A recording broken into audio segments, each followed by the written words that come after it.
नमस्कार दोस्तों। आज हम बात करते हैं ओसीडी पे। ओसीडी एक बीमारी है जिसको हम नाम देते हैं ऑब्सेशन कंपल्सिव डिसऑर्डर। ये एक न्यूरोटिक प्रॉब्लम है और ये ज़्यादातर लोगों में पाई जाती है और हम जान भी नहीं पाते कि हम किसी बीमारी से सफ़र कर रहे हैं। तो चलिए हम बात करते हैं ओसीडी पे। तो सबसे पहले हम बात करेंगे इनके लक्षणों पर कि हम कैसे जानें कि हमें ये बीमारी है या नहीं है, हमारे आसपास ये बीमारी किसी को है या नहीं है। तो इसके लिए सबसे पहले हमें ध्यान देना चाहिए, जब हमारे मन में कोई एक ही विचार जब बार बार हमें ट्रिगर करता है या बार बार टिक करता है और वो विचार पूरा नहीं होने पर हमें किसी प्रकार की उलझन, बेचैनी, तनाव, घबराहट महसूस करना और जब तक उस काम को पूरा ना कर लेना तब तक आकुलता या एक तरह से इरिटेशन बनी रहना, तो ये सारे इसके लक्षण होते हैं। और हम एग्ज़ाम्पल्स के तौर पे बात करते हैं तो किसी लेडी को बार बार हाथ धोने की आदत है। वो बर्तन धोने के बाद उसको लगता है कि उसके हाथ गंदे हो गए हैं, वो अपने हाथ हैंड वॉश से साफ़ करती है। उसके बाद कोई और बर्तन टच करती है तो उसको फिर से ये थॉट आता है कि नहीं, मेरे हाथ तो गंदे हैं, मैंने ये बर्तन छू लिया, ये बर्तन गंदा हो गया, तो वो दोबारा हाथ धोने जाती है।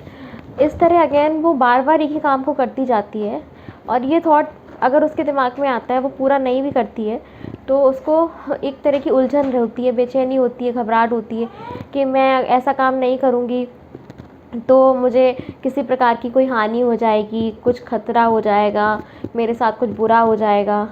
तो ओसीडी ना डिफरेंट टाइप्स की होती है।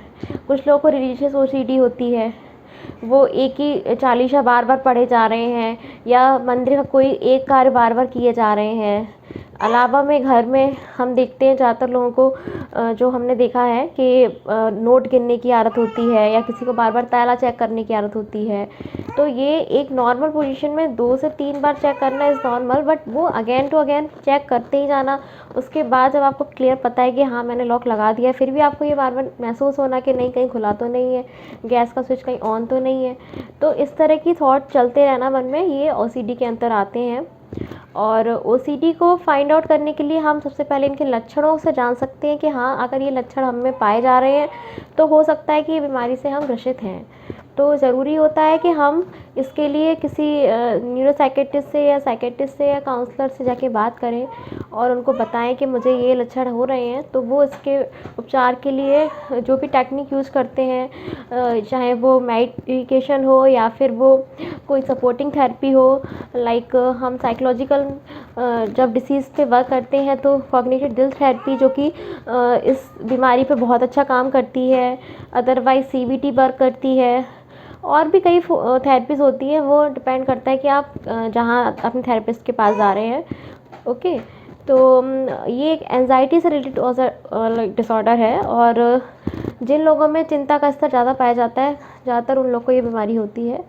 और ज़रूरी है कि हम इसके लक्षणों को जानें और इसके निदान के लिए अपने किसी पास के डॉक्टर से बात करें और धीरे धीरे ये समस्या का अंत हो जाता है। इसलिए घबराएं बिल्कुल नहीं और बस हमें ध्यान देने की ज़रूरत है कि हाँ कहाँ क्या चीज़ गलत हो रही है, इसको फाइंड आउट करना ज़रूरी है और हम धीरे धीरे सही हो जाते हैं। तो हम जल्दी किसी नए टॉपिक में मिलेंगे फिर से, तब तक के लिए टेक केयर, बाय बाय।